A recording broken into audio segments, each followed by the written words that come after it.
Hola, mi nombre es Julia Teresa Olleres Parejo, soy comunicadora popular, feminista, teóloga del Centro Martin Luther King y siempre me gusta enunciarme desde todas las diversidades posibles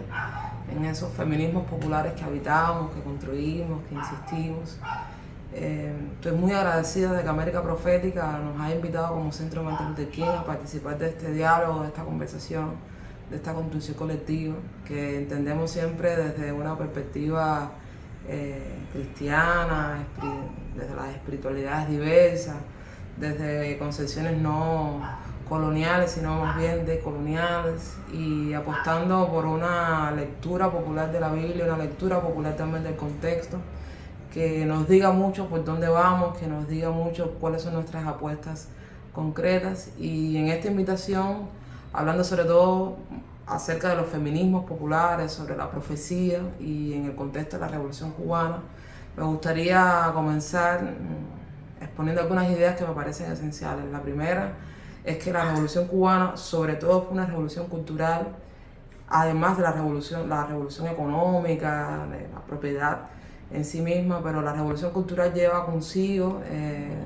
cambios que deben tenerse en cuenta sobre todo en la vida cotidiana de la gente, cómo la gente se relaciona, cómo se construye, cuáles son los ideales de justicia, cuáles son los ideales de igualdad. Incluso hoy nuestros debates van también sobre la equidad, sobre cómo reconocerse, cómo nombrarnos en esa pluralidad que somos. Me gusta siempre decir que Cuba no es una única isla, son muchas islas dentro de una porción de tierra en medio del Caribe, y eso implica sobre todo que hay disputas de sentido, hay propuestas políticas diversas dentro del proyecto de la revolución. No me gusta encerrar la revolución cubana como un hecho único. De hecho, autores como Juan Valdez Paz han dicho que la construcción de la revolución es esa que se concibe en el periodo de tiempo largo,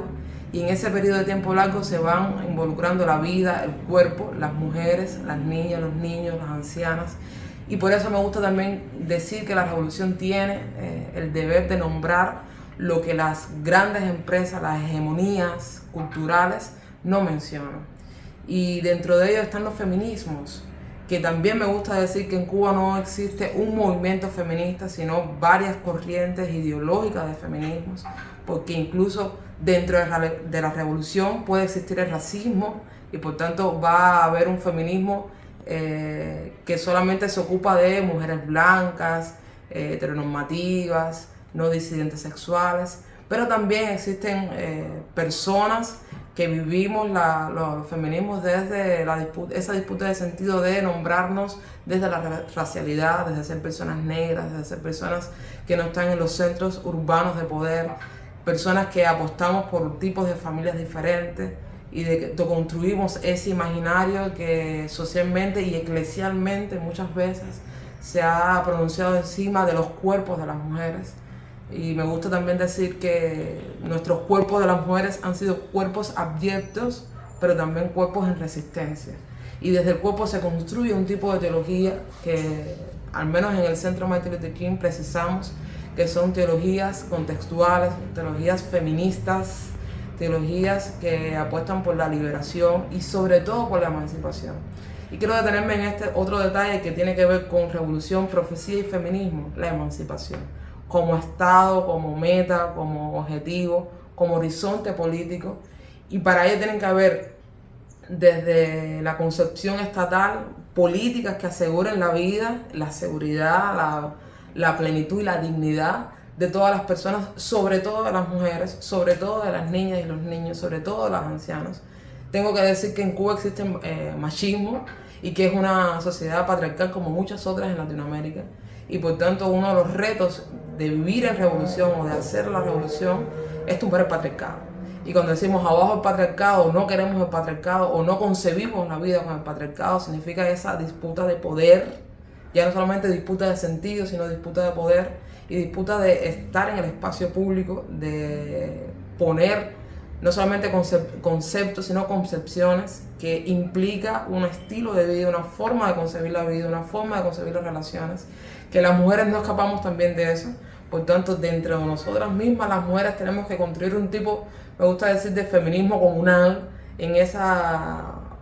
obsesión que tenemos nosotras en el Centro Martin Luther King de construir un feminismo que apueste por la centralidad de nuestras emociones, de nuestros deseos, de nuestras corporalidades, de la forma en que proyectamos la vida misma, la forma en que la planificamos, la forma en que nos relacionamos. Hay una implicación ética, política, pedagógica que también hemos defendido desde la educación popular, y es la manera en que mencionamos y en la que decimos que somos feministas.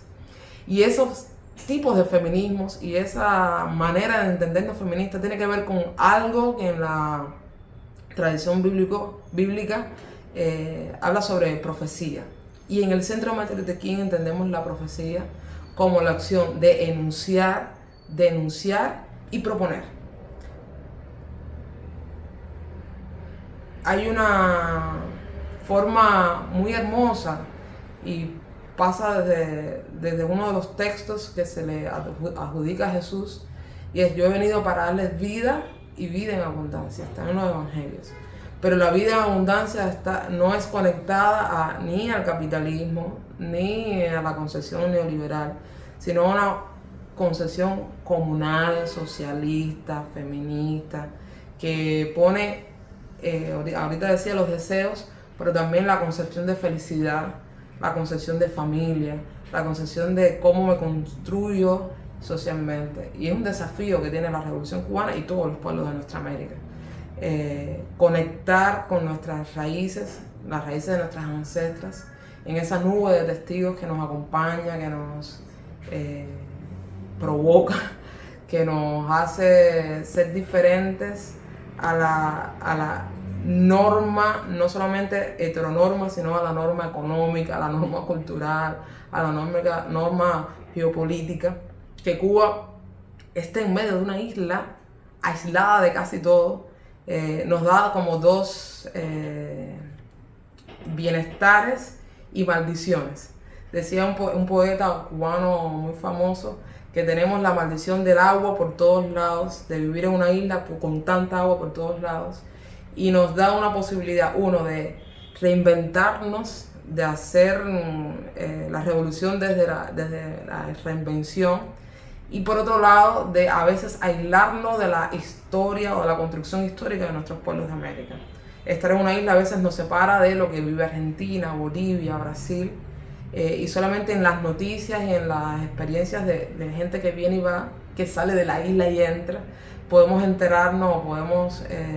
resonar con las vivencias de los feminismos populares que viven en otras zonas del continente. Y por el lado de la construcción, de la invención histórica, de aquello que nos decía Simón Bolívar, ¿no? No es necesario construir una historia común, y en esa historia común están nuestros cuerpos. Fíjense que todas las personas que menciono hablan sobre los cuerpos, hablan sobre los deseos. Me gusta siempre decir en el espacio eclesial que una persona es feminista tanto en el espacio público como el privado, porque lo personal es político, y eso tiene una resonancia profunda. Digo un poco más fuerte, es tan feminista y es tan profético la manera en que te relacionas con tus amistades, a la manera en que te relacionas con tu pareja, qué haces en la calle y qué haces en la cama, y eso marca concretamente la forma en que crías a tus hijos o no tienes deseos de tener hijos. Hay una construcción de sociedad que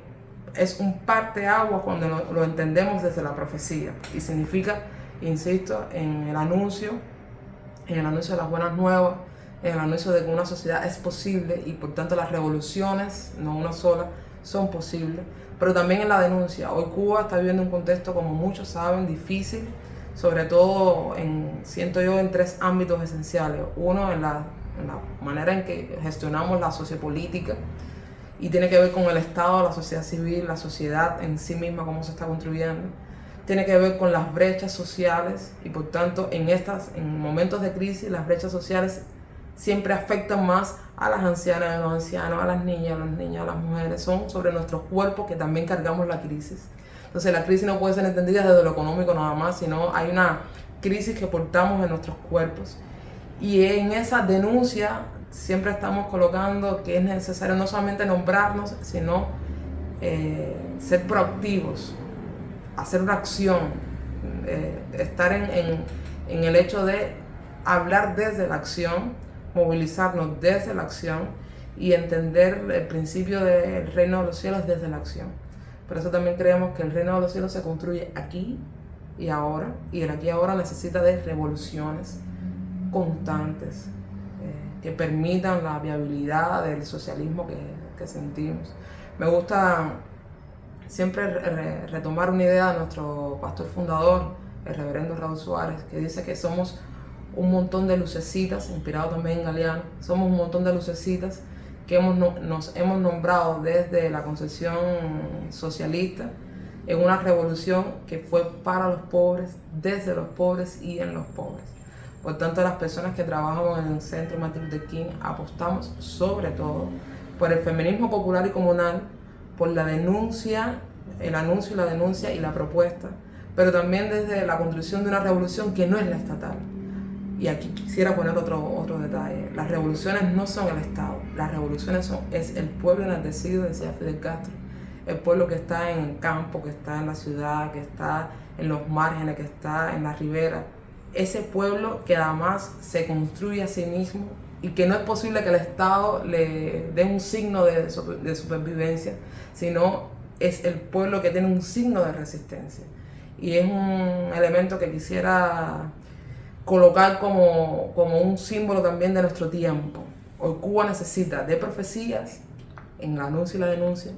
y de nuestra propuesta de vida que entendemos como centro, que es poder construir desde la gente y con la gente participación y control popular, que tiene muchas aristas, pero sobre todo que la gente se organice en pos de no solamente el bienestar común, sino la reconstrucción o la construcción de un mundo otro posible en nuestros tiempos tan neoliberales y de capitalismo. Y quisiera terminar con otra de las concesiones que tenemos en el centro, y es que no es posible vivir la vida sin poesía. La poesía que dicta la vida misma, la sociedad misma, la crisis misma, pero también la felicidad desde esa construcción común y comunitaria de felicidad. Estamos muy agradecidos de poder dialogar y poner a criterio algunos de los elementos que defendemos como Centro Martin Luther King y es parte de nuestro horizonte político. Construir esa sociedad otra desde valores emancipatorios, de dignidad, de libertad, de igualdad, desde los feminismos populares construidos con la gente y desde la gente, desde los cuerpos, desde el deseo y desde la acción de construcción conjunta. Así que muchas gracias por la invitación y estamos también para responder algunas de las preguntas que provoque solamente estas ideas síntesis. Tampoco es una disertación, solamente ideas síntesis que nos han construido como movimiento Centro Martin Luther King y sus redes después de más de 37 años. Muchas gracias.